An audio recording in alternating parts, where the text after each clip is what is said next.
পুরো হেদায়েতুন নাহু কিতাবের মধ্যে শুধুমাত্র 4টি বিষয় নিয়ে আলোচনা করা আছে। একটি খুতবা, একটি মোকাদ্দমা, 3টি বাব, একটি খাতেমা।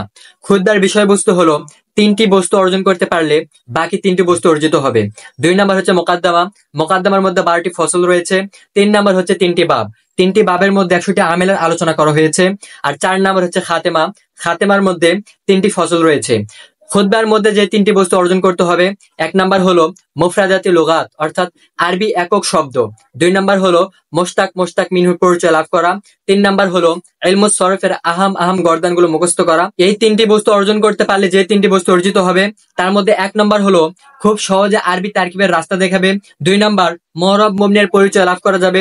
3 নাম্বার খুব দ্রুত আরবি ইবারত পড়তে পারবে। এটা হলো খুতবা। মুকাদ্দমার মধ্যে যে 12টি ফসল রয়েছে এর মধ্যে 1 নাম্বার হলো লফজ সম্পর্কে, 2 নাম্বার খবরে ইনশাইয়া সম্পর্কে, 3 নাম্বার মুরাক্কাবে গয়রে মুফিদ সম্পর্কে, 4 নাম্বার জুমলার গঠন প্রণালী সম্পর্কে, 5 নাম্বার ইসিম ফেল হরফের আলামত সম্পর্কে, 6 নাম্বার মু'রাব মুবনির সংজ্ঞা সম্পর্কে, 7 নাম্বার মু'রাব মুবনির আলামত সম্পর্কে, 8 নাম্বার ইসমে গয়রে মুতামাক্কিন 8 প্রকার সম্পর্কে। 9 নাম্বারের মধ্যে আবার কিছু বিষয় রয়েছে।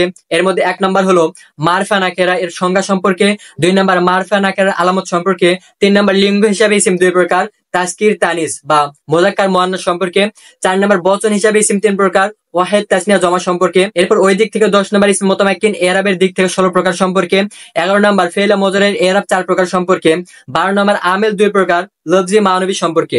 এটা হলো মুকাদ্দমের আলোচনা। আমেল মোট 100টি, প্রথমত 2 প্রকার, লফজি মানবী। লফজি 98টি, মানবী 2টি। লফজি 98টিকে আবার 3 ভাগে ভাগ করা হয়েছে। 1 নাম্বার হরফে আমেলা 42টি, 2 নাম্বার আফালা আমেলা 29টি, 3 নাম্বার আসমে আমেলা 27টি, আর আমেলা মানবী হলো 2টি। এরপর হেদায়েতুন নাহু কিতাবের মধ্যে যে 4টি বিষয় রয়েছে এর মধ্যে 4 নাম্বার বিষয় হলো খাতেমা। খাতেমার মধ্যে 3টি ফসল রয়েছে। 1 নাম্বার ফসল হলো তাবে মাদবু সম্পর্কে, 2 নাম্বার ফসল গয়রে মুনসারিফ সম্পর্কে, 3 নাম্বার ফসল হরফে গয়রে আমেলা 16 প্রকার সম্পর্কে। আর হেদায়েতুন নাহু কিতাবটা বোঝার জন্য জাস্ট 5টা কর্মসূচি।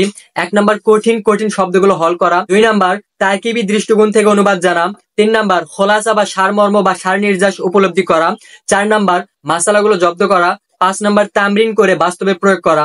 যে কোনো ইবারত আমি পড়তে পারতেছি কিনা, মাসালাটা ফিট করতে পারতেছি কিনা সেটা তামরিন করা অথবা ইজারা করা। এই হলো মোটামুটি ভাবে হেদায়েতুন নাহু কিতাবের আলোচনা। এই টিপস গুলো যদি আমরা ফলো করতে পারি তাহলে আশা করা যায় ইনশাআল্লাহ আমরা প্রত্যেকটি মাসালা বুঝতে সক্ষম হব।